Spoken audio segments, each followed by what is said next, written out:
today we're going to be talking about the link between childhood trauma and mental health struggles in motherhood, specifically focusing on triggers for moms. There are so many triggers. As moms, we want to provide the best possible care for our children, but what happens when we have unresolved trauma from our own childhoods? Studies have shown that there is a strong link between childhood trauma and mental health struggles in adulthood, and this can be especially true for moms. When we experience trauma, it can impact our ability to form healthy attachments, regulate our emotions, and cope with stress. As a result, we may find ourselves struggling with anxiety, depression, post-traumatic stress disorder, and other mental health issues. And when we become mothers, those struggles can be intensified 100-fold. One of the reasons for this is that being a mom can be incredibly triggering for those of us who have experienced childhood trauma. When we become responsible for the well-being of another human being, it can bring up a lot of unresolved feelings and memories from our own childhoods. This can include feelings of inadequacy, fear, and shame, as well as triggers related to specific events or experiences. For example, if you experienced emotional neglect as a child, you may struggle with feelings of guilt or anxiety when you're not able to give your child the attention they need or want. That's me. Or if you experience physical abuse, you may find yourself becoming overly anxious or even angry when your child misbehaves. I also experienced these feelings, but if there was any physical abuse in my childhood, I don't remember it. I've got lots of repressed trauma to sort out though, so I guess stay tuned. Anyway, let's expand more on the childhood neglect side of things and how that can have a serious impact on how we parent.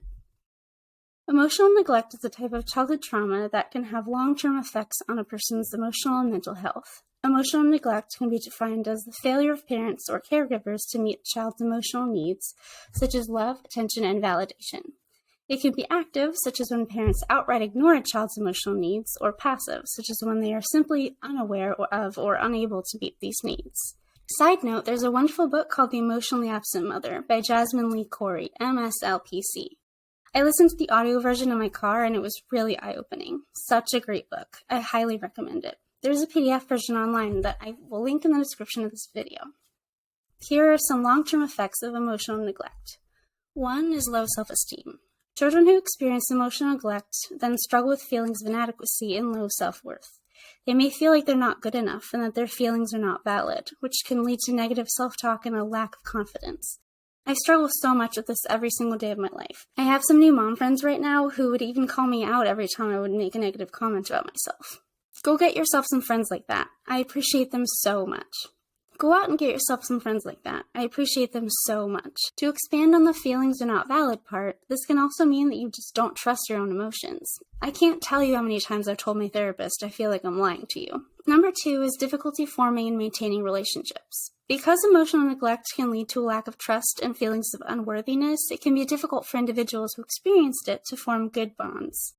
They may struggle with intimacy and have a fear of rejection or abandonment. This can also, at least in my experience, lead to self-sabotage in a relationship. Things are going good, so hey, let's invent a problem and fight about it. Number 3 is anxiety and depression. Adults who experienced emotional neglect as children may struggle with chronic feelings of sadness, hopelessness, and worry. Number 4 is perfectionism. Children who experience emotional neglect may develop a need for perfection as a coping mechanism. They may feel like they need to be perfect in order to be loved and validated, which can lead to an unhealthy level of self-criticism and pressure. Again, the not good enough feeling can lead to, well, if I'm perfect, I'll have to approve. We exhaust ourselves trying to do everything just right all the time and are angry with ourselves when things aren't the way they should be. I'm guilty of this. Number 5 is difficulty regulating emotions. This can manifest as intense emotional outbursts, difficulty expressing emotions, or a tendency to numb or avoid emotions altogether. If my husband were here with me, he'd tell you how many stupid fights have started because I just suddenly got big mad about something that once I cooled off was no longer a big deal. I've also experienced the numbing out, also known as dissociation, which has its own problems. It may make us seem indifferent or cold when really our emotions are just too much and our brains just shut off for a little while to protect us. The last one is substance abuse. Emotional neglect can increase the risk of developing substance abuse issues in adulthood. Individuals may turn to drugs or alcohol as a way to cope with their emotional pain and numb their feelings. I've never personally experienced substance abuse, but I can definitely see wanting to numb feelings any way you can.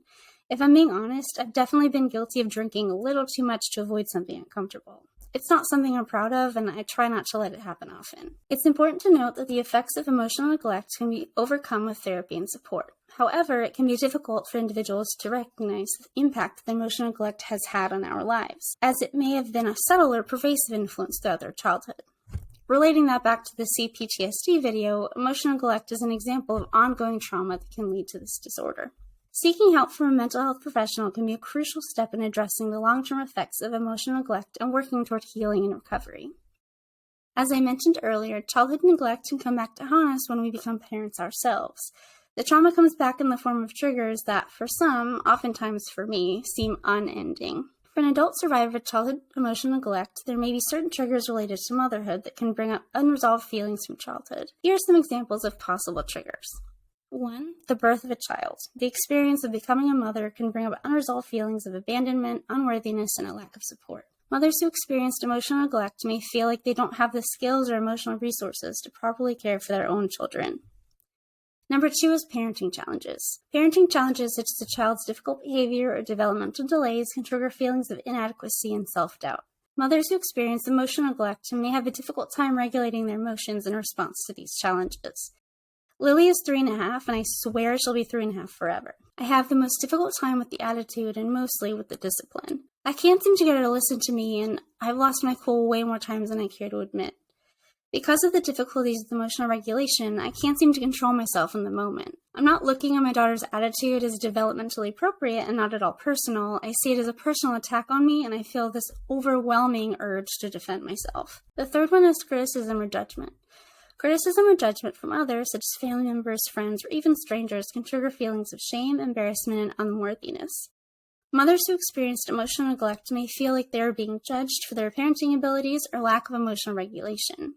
Recently, we had some friends visit us with their toddler. The first night they were here, Lily spent a long time fighting bedtime, and I had to get firm with her. Not only did I feel overwhelming shame for having a child I could not control, but I also felt like I was being too harsh with Lily, and that my friends would see me as a monster mom. The next day, my friend and I were having some kid-free time at the mall, and she called the same interaction mom goals. I was shocked and didn't believe her. The fourth one is separation or loss. Separation or loss, such as the death of a loved one or a child leaving for college, can trigger feelings of abandonment and loss. Mothers who experienced emotional neglect may struggle with feelings of grief and difficulty letting go. Honestly, I feel like grief is one of those feelings my brain just won't allow me to feel. My grandmother died almost 4 years ago, and I feel like I still haven't fully processed it. In the latest episode of the show, I talk about this with grief recovery specialist Michelle Benio. Number 5 is conflict or rejection. Conflict or rejection in relationships, such as a partner leaving or a friend ending a friendship, can trigger feelings of rejection and a lack of support. Mothers who experienced emotional neglect may have a difficult time coping with these situations and may feel like they're not worthy of love and connection. So what can we do about these triggers? The first step is to recognize them. Pay attention to the thoughts and feelings that come up for you when you're triggered and try to identify where they're coming from. This can help you to understand your own emotional landscape and be more compassionate with yourself. Self-compassion is incredibly important to the healing process, especially for those of us with complex PTSD. In my Complex PTSD video and episode, I talk about self-compassion as it relates to reparenting. Self-compassion is the remothering side of that, according to Pete Walker in his book that I also talk about, Complex PTSD From Surviving to Thriving. Another important step is to seek out support. This can come in the form of therapy, support groups, or simply talking to a trusted friend or family member. It's important to remember that you're not alone in your struggles and that there are people who care and want to help. As we've discussed today, there is a strong link between childhood trauma and mental health struggles in motherhood, and it's important to recognize and address these issues in order to provide the best possible care for our children. By understanding our triggers and seeking out support, we can work towards healing and creating a brighter future for ourselves and our families.